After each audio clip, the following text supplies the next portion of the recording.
Good morning students. आज हम gas turbine का लास्ट टॉपिक, जिसमें कि हम गैस टरबाइंस के अंदर उसकी एफिशिएंसी को बढ़ाने के लिए, थर्मल एफिशिएंसी को बढ़ाने के लिए क्या क्या मेथड्स यूज़ कर सकते हैं उसको स्टडी करेंगे। उसके 3 मेथड्स हैं जो हम यूज़ करते हैं। पहला है रीजनरेशन, दूसरा है इंटरकूलिंग एंड लास्ट है रीहीटिंग। सबसे पहले हम देखते हैं रीजनरेशन। यहाँ पे एक सिंपल सा, अगर आप बच्चों रिकॉल करो डायग्राम, तो एक कंप्रेशर है, कंबशन चैम्बर है, एक टरबाइन है, टरबाइन के आगे जनरेटर लगा हुआ है जिसको चलाने के लिए हम पूरा सिस्टम बना रहे हैं।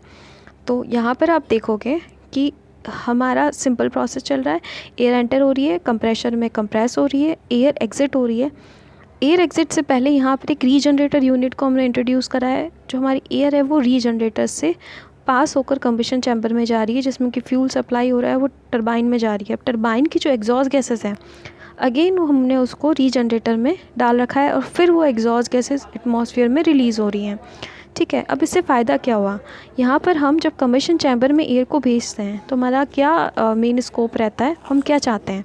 हम ये चाहते हैं कि जो हमारी एयर का टेम्परेचर है वो उस कंबशन चैम्बर में फ्यूल के बर्न होने की वजह से जो हीट जनरेट हो रही है वो हीट अप होकर और टरबाइन में हाई टेम्परेचर और हाई प्रेशर की गैस जाए। तो हम यहाँ पर अपना फ्यूल सेव करने के लिए और अपने सिस्टम की एफिशिएंसी को इंक्रीज़ करने के लिए, क्योंकि अगर आप डायरेक्टली टरबाइन की एग्जॉस्ट गैसेस को अगर बाहर भेज रहे हैं तो वो वेस्ट हो रही है उसकी हीट एनर्जी। तो हमने उसकी हीट एनर्जी को सेव करने के लिए, यूटिलाइज़ करने के लिए यहाँ पर रीजनरेटर यूज़ किया है, जो कि अपनी एग्जॉस्ट गैसेस की जो हीट है वो कंबशन चैम्बर में जाने वाली एयर को दे देता है, जिससे कि कंबशन चैम्बर में हमारा फ्यूल का कंजप्शन कम हो जाता है और हमारे सिस्टम की एफिशिएंसी बढ़ जाती है। यहाँ पर आप देखोगे कि कितना डिफरेंस आता है। कंप्रेशर से निकलने वाली एयर और एग्जॉस्ट गैसेस के बीच में जो टेम्परेचर डिफरेंस होता है वो लगभग 450 डिग्री सेंटीग्रेड होता है, जो कि एक बहुत बड़ा टेम्परेचर डिफरेंस है। तो ये जो टेम्परेचर डिफरेंस है वो एयर को मिल जाता है और कंबशन में जाने वाली एयर हमें, और उससे बाहर कंबशन चैम्बर से निकलने वाली एयर हमें बहुत अच्छे से हीटअप होकर मिलती है। तो इस तरीके से हम अपनी फ्यूल को बचाकर और अपने सिस्टम की एफिशिएंसी बढ़ा सकते हैं। यहाँ पे एफिशिएंसी का एक जो फॉर्मूला है वो क्या है कि टरबाइन पर आपको कितना वर्क मिला, कंप्रेशर पे कितना करना पड़ा, और उसके बाद में आपने कितनी टोटल हीट एनर्जी सिस्टम को दी। इससे आप निकाल सकते हैं कि टरबाइन की एफिशिएंसी क्या होगी।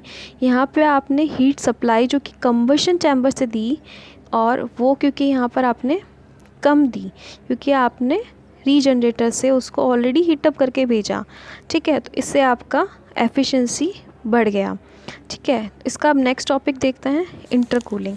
इंटरकूलिंग में जैसा कि एफिशिएंसी का फॉर्मूला आपने देखा है, हम किन किन, ये 3 पैरामीटर्स ही हैं हमारे पास में। 3 पैरामीटर्स में हम सेकंड देखते हैं कि अगर हम कंप्रेशर के वर्क को कम कर दें, ठीक है, तो हम अपनी एफिशिएंसी को इंक्रीज़ कर सकते हैं। उसके लिए यहाँ पर जो कंप्रेशर है उसको सिंगल यूनिट में ना लगाकर हमने 2 यूनिट्स में लगाया, जिसमें एक पहले लो प्रेशर कंप्रेसर के बाद में हम हाई प्रेशर कंप्रेसर के अंदर उसको भेजेंगे। ठीक है, तो यहाँ पर आप देखेंगे कि लो प्रेशर कंप्रेसर में एयर एंटर होती है, उसके बाद में हम उसको एक सर्टेन प्रेशर तक कंप्रेस करते हैं, उसके बाद में एक इंटरकूलर से पास करते हैं जिसमें उसका टेम्परेचर को हमको डाउन करना होता है, ताकि कि हमें जो एग्जिट टेम्परेचर है वो वही मिले जो हमें चाहिए। उसके बाद में हम एक हाई प्रेशर कंप्रेशर से उसको पास करते हैं, और अगेन हमारा आगे का सर्किल वही है कि कंबशन चैम्बर में वो एयर जाएगी, यहाँ से और हीट लेगी, एंड देन टरबाइन पे वर्क करके और एग्जॉस्ट हो जाएगा और हमारा जनरेटर वर्क करेगा। तो इस तरह के सिस्टम को जब हम यूज़ करते हैं तो हमें सिस्टम के अंदर कंप्रेशर पर कम काम करना पड़ता है। ठीक है, और इसकी वजह से अगेन हमारी एफिशिएंसी में इंक्रीमेंट होता है। इसके बाद हम देखेंगे रीहीटिंग।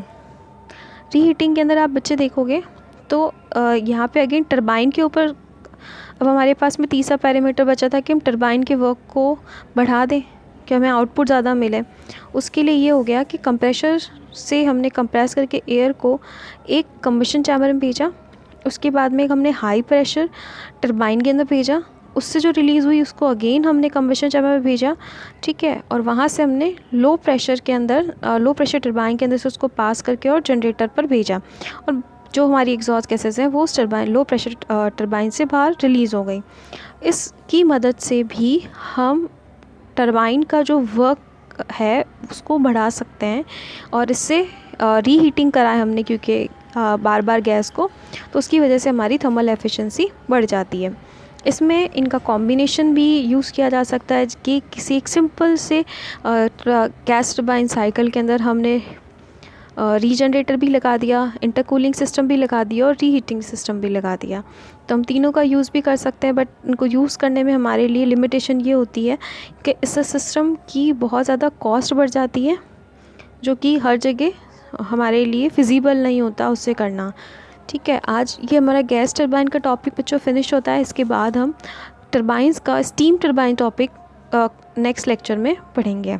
Thank you.